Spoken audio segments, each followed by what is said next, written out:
This framework gives you the ability to potentially hit a 5-0 level. You just look like a much better player here.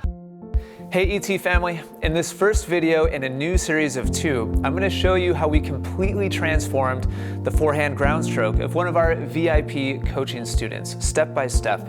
Plus, if you stick around to the end of this video, I'm also going to have a free gift for you, our powerful Forehand Action Plan PDF download that will give you an effective formula to follow the very next time that you step out onto the court, so you can transform your own forehand swing. It's 100% free, and at the end of this video, I'm going to show you how you can get immediate access to it. But for now, let's jump right into the coaching with our recent VIP student named Sibby, who flew out from Dallas, Texas to work with us here in Milwaukee, Wisconsin.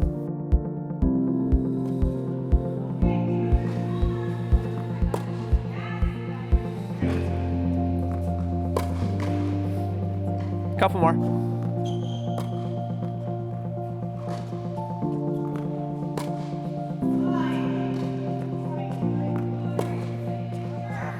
The first thing I want to point out to you is what I mentioned before. You have two very distinct styles of take back. It sounds like maybe you're kind of aware of this, but I think I just know that when I do something like this, I guess, some kind of a stop. All right, yeah, I'll show you what that is. So here's style number 1 of take back. I want you to watch the tip of your racket. The tip of your racket on this style will trace a circle. So your racket begins by pointing up. And then watch as your racket kind of comes around in a circular path, drops down, and then back up again to the ball. So this is style number 1. This is what we see from most professional players, is starting with the racket head up, circling around below the ball, and then coming back up again to contact. How's my elbow? Oh, don't worry about that for now. Now, I'm not sure which of these, I'm just going to pick a random one here. We'll probably see style 2. Style 2 Watch is... this. Oh, what is this? Totally different. so you kind of started kind of like by faking this out. You're like, too fast maybe, that's why? Well, I don't know when this started or why. Like, it was probably to make up for something else. Like, I don't know. But your racket is starting in a similar way with the tip up, and then you loop it down and back. Is it because the ball came too deep and then I don't have any time? That's maybe the reason? I've tried to pick out a correlation between type of shot and which style you use. The strongest correlation I've noticed is that on lower, shorter balls, you take the racket up and then around, and on higher, deeper balls, you tend to start up and then drop first, which to me doesn't really make any sense, because on the higher ones, you would think you'd want the racket starting up a little bit higher, but regardless. That's weird, huh? This is how you hit most of your forehands. Oh, really? Yes. Down like this? Yes. Oh, okay. So here, I'll just show you, I've got probably a dozen forehands here, and we'll just go shot by shot. So this is, I think, the first one I showed you. So up and around. This is the and by the way, this is what we want, yes. The next one, up and then down. Weird, yeah. Okay. And the next one, up and then down, and then forwards. And the next one is up and then down. And then, okay. Yep. Next one, up and then down. So most of them are up and then down. Not all of them, but most of them are. See, so this one, if I have time, this is on a higher ball. I'm doing it? I don't know. Honestly, like I said, the only correlation I could pick out was the height of your shot, but this is a shoulder high ball where you took the racket back upwards. Jumping up. And this is the one that we want to train. We want to get rid of the, I call this a pendulum kind of backswing, where it's like down and back and then down and up. Towards the ball, so it's like down and then down again. We're going to talk about this more on your backhand, but what we want is to build a circular build of energy and momentum through the ball. And this like down and up motion is not conducive to that. it's abrupt. It's not very rhythmic. It's not very smooth, and it's not the best way to do it. That's good. Yeah, that's the one. So there's other more nuanced technical things we're going to talk about, but the first one that we need to address is this. How is my grip on these? You're right. I'm trying you're right to do around. Semi, but I don't know if I'm doing Eastern still. You're right around semi-Western. You're definitely not Eastern. You're further than Eastern. I just never pay. I mean, consciously I'm trying to do like twist it, but sometimes I notice after serve I just keep it. Okay. I don't know. That's one thing. I didn't notice you keeping it. Okay. More towards continental than this. Okay. So yeah, this is a good spot to be. It's not super aggressive. It's not too weak either. It's a good spot. Okay, so this is element number one. Yeah. As long as we have two styles of forehand, we're going to be spread thin, and plus your predominant style, I don't think is conducive to your success in the first place. Yeah. So we need to get rid of that pendulum style. Multi-personality. yeah, kind of. Yeah. I wish there was a really cleanly delineated oh, when the ball is here, you always do this, and when the ball is here. But honestly, I didn't see a very clear pattern. So it's just maybe that's what I feel tired like when I'm trying to do too much instead of like this is more relaxed. Could be. Maybe that's another reason why after so many rallies, then you get tired too. I could see that. Yeah.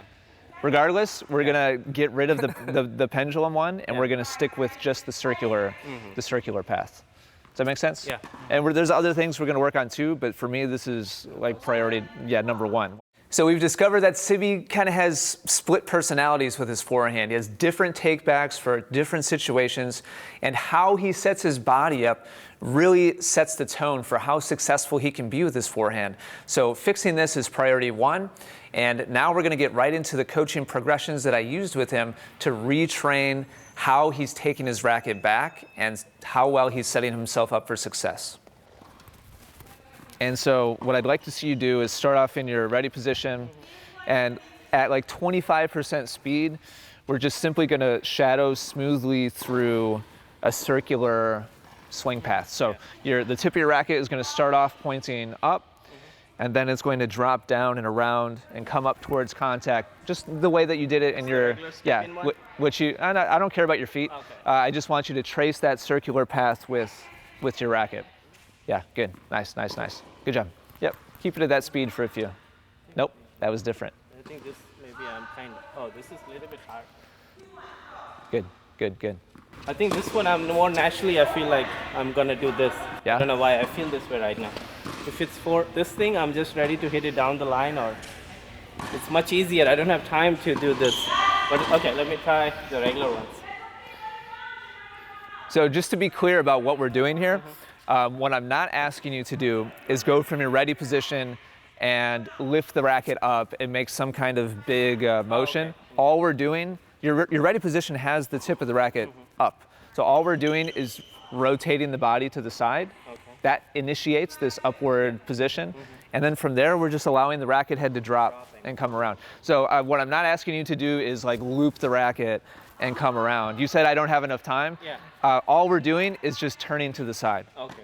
And then we're dropping the racket head and coming around. So if you don't have time for that, then all you have time to do is just kind of volley the ball back. Yes, good. Nice job. I'm doing this. Then Let me just do one. Nice job. We call this the unit turn, meaning your entire body is just simply from your ready position, rotating to your right. And that's your setup for every forehand, should be that first initial movement. And then from there, you can drop your hand, drop your racket head, and come up towards the ball. So I want to show you an example. So this is Roger's ready position with the racket head already pointed up. Now, as he recognizes it's a forehand, I want you to watch his chest and his hands together. Look at how they're moving at the same time. So it's not his hands taking the racket back up. It's just simply a rotation with his body to the right. But your feet also, right? Not necessarily. Sorry, his feet are covered here. If it's an open stance, forehand, then you can absolutely keep your feet open. Yeah. And it's just a matter of rotating your upper body.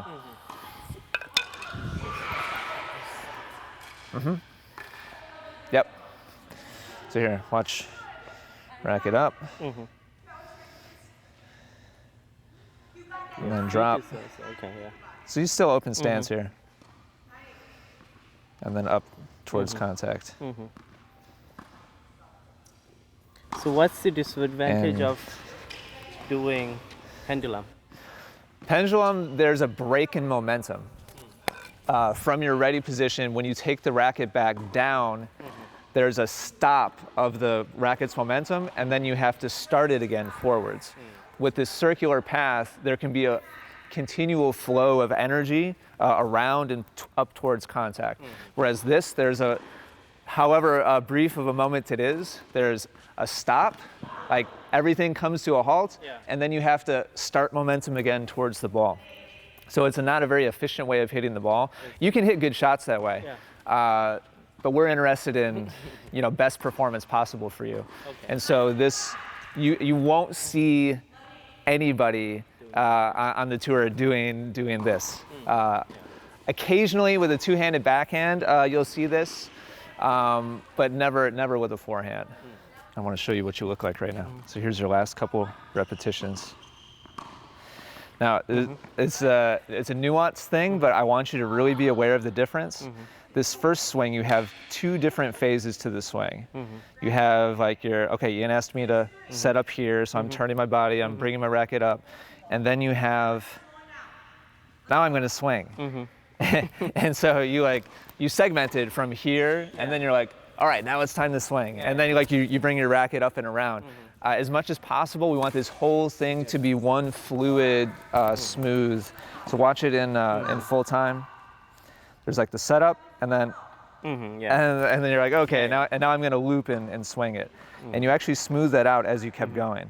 Watch, this one is much more. You see the difference between the two? It's kind of a subtle thing. But your first one, you're like, okay, setup phase and swing phase. And on the last one, it was all one path. It was all one motion.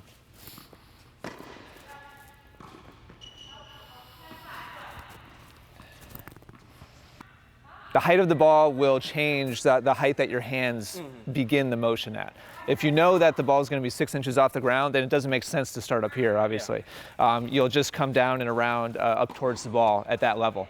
If you know the ball is going to be up above shoulder height, then your take back may be up here, and then drop and come around. Does that make sense? Yeah. Okay, Bryan, can you please feed a couple of easy ones? Sibby, let's have you start right here. Just gonna feed you a real easy ball. Show me 2 shadow swings first, please. Real slow, relaxed. Yep, one more. And then when Bryan feeds, I want you to use that same speed of acceleration. Just real smooth, slow, and just show me that circular path. Yeah, good, nice job. Don't worry about anything else right now. I just want you to focus on that take back. Good, nice job, nice job. Good, keep going.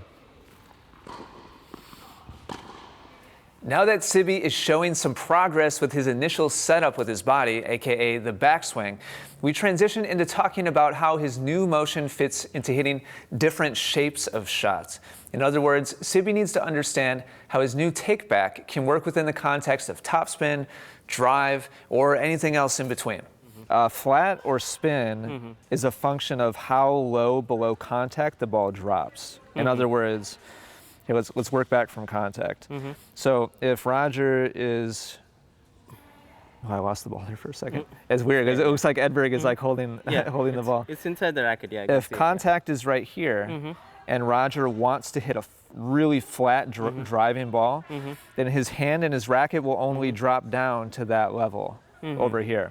And so from that height, he's making a direct, straight swing towards the ball. Exactly. If on this particular swing, he wanted to hit a really heavy topspin, looping shot, then his racket would drop much further than that.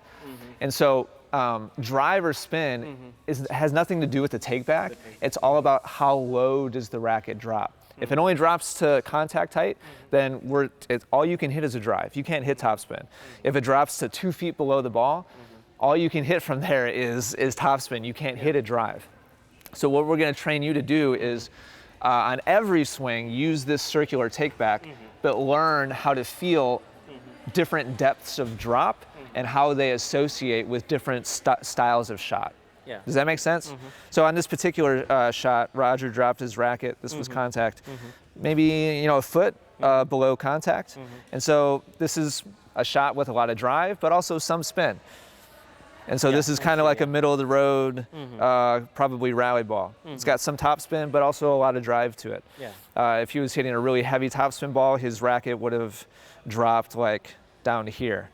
And if he was trying to drive a winner, then his racket would have been up in here. That high. Yeah. So it has nothing to do with pendulum versus like circular.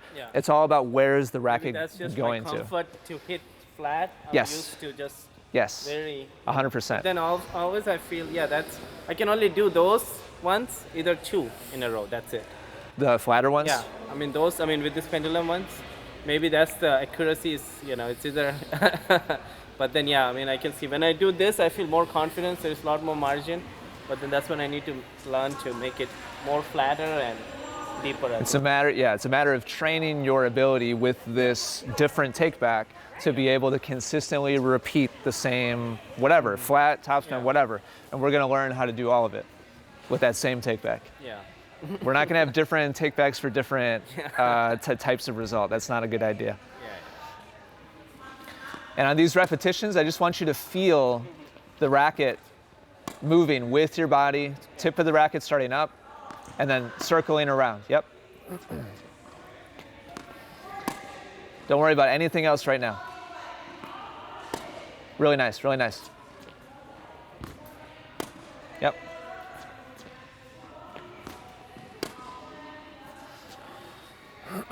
Nice job, it's looking really good. Yep. I feel very relaxed when I do that. Good, good.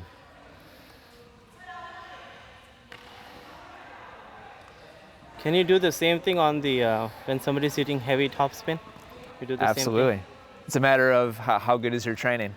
You know, if when you see that heavy deep topspin coming in, you get all tight and tense, then your technique is going to break down. If you've trained a calm, smooth, relaxed response, and you can hit the exact same technique. It doesn't matter what's coming in if you have the calmness trained in. So he's going to give you some pace now, but there's not going to be a lot of spin to it. You're going to use that same smooth, calm response in the same direction of swing, the same circular path. Yep.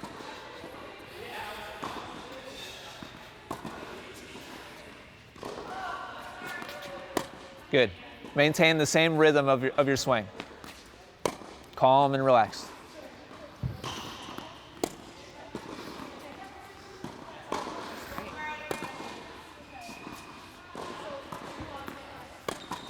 By the end of tomorrow, he's going to be hitting 5-0 shots. 100%.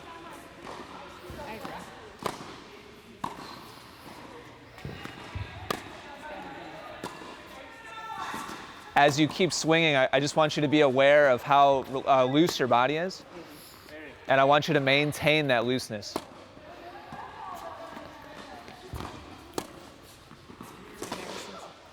I'm going to have Bryan increase the speed now by a little bit again. And you're going to maintain the same looseness. Do I increase my speed also? No. No, okay. Nope. Same. Yep, same response. Because he's giving you more energy on these shots, you'll automatically be hitting a stronger shot without needing to raise your own level of like energy and tension. So just keep it calm and keep the same shape.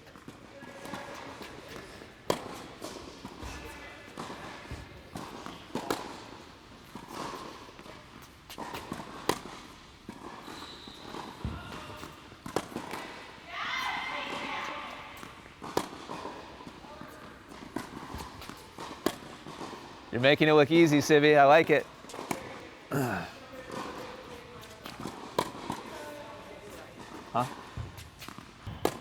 Hold on a sec. Couple of shadow swings for me. Couple of shadow swings. Now, as he increases the speed of his feeds, it's really critical that your upper body makes that preparation immediately. And you're not, just because you're calm doesn't mean you have to move in slow motion. Really good athletes can move explosively, but also relaxed and calm. Quick preparation and then calm all the way through.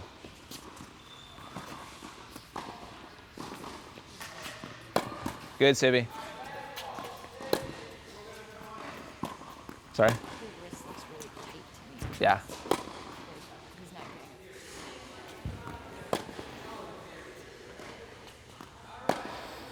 All right, let me show you a couple of these. I felt a little bit rushed due to some reason. Then the other ones, I felt very relaxed.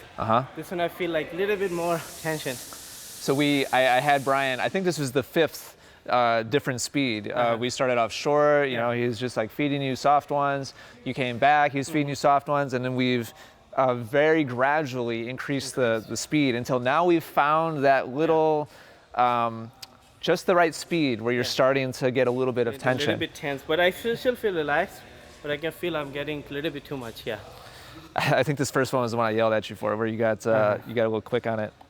Oh yeah, a little bit low.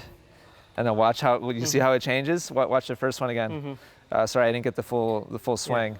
But you got like real quick and then really calm again. Yeah, this is nice, like that. And then more extension too doing this, I feel. Yeah, we'll get to the other technical parts soon.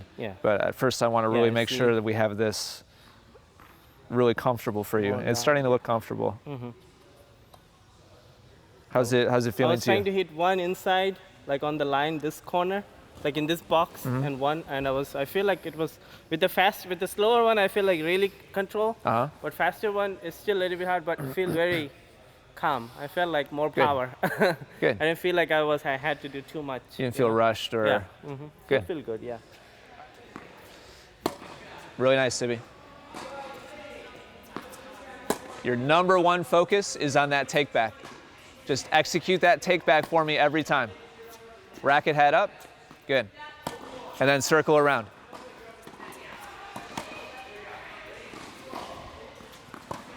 Really nice, really nice. Don't worry about it.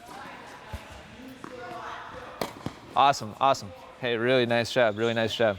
Now I wanna, I just wanna contrast this for you. I'm gonna play at full speed a couple of your swings earlier this morning. Sorry, I don't have a string of them, but I just want you to remember what like these looked like. Very rushed, I mean, just do like one or two more. I feel like I'm also taking it too late. Also, I feel like rushed, right? And let's just do 2 more.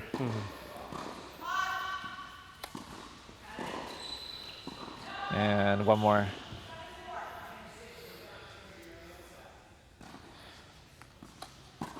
Now, just, I want you to just kind of play like that reel in your mind of what that just looked like. And now I want you to watch yourself here.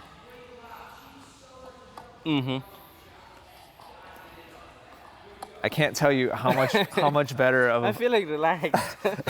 You just look like a much better player here. Other one looked like too much work for nothing. Dude, that's really nice. I feel relaxed. It's a high ball. I think this one I did a little bit weird. That's fine. Don't worry about it. You're talking about 2 swings ago? Yeah, I think this one, the high ball, it didn't go all the way loop, I think. Right? Okay, we're gonna talk about this. That'll be our next kind of project that we work on. Remember this? I'm gonna tell you a little bit later today why this doesn't look comfortable. But just watch a couple more of these. I mean, that looks really nice. There's a totally different feeling to these, and this is what we want to be your new normal. This framework gives you the ability to potentially hit a 5-0 level. What you were doing before, like maybe possible, but you were working against too much work, so much. In the next video featuring Sibby's forehand, you'll see that he literally does go on to hit 5.0 level forehand shots. You won't want to miss the step-by-step video coming out soon that shows exactly how we accomplish that. But for now, if you're ready to get the same results like he just did, following the same drills and progressions, then you need to download our completely free Forehand action plan. You can get instant access to it right now simply by clicking the link in the description down below or by going to www.forehandactionplan.com. All you have to do is let us know where to send it, and you'll know exactly what to do the next time you practice to get the same results that Sibby did. Lastly, do me a favor, and after you get your action plan, come back to this video and leave a comment letting me know how your results are coming. If this video and the action plan were helpful to you, then please give this video a like, and as always, be sure to subscribe to our Essential Tennis YouTube channel because that second video in the series is going to be published very soon, and you're not going to want to miss it if you're serious about improving your game. Thank you so much for watching, take care, and I'll see you in the next video.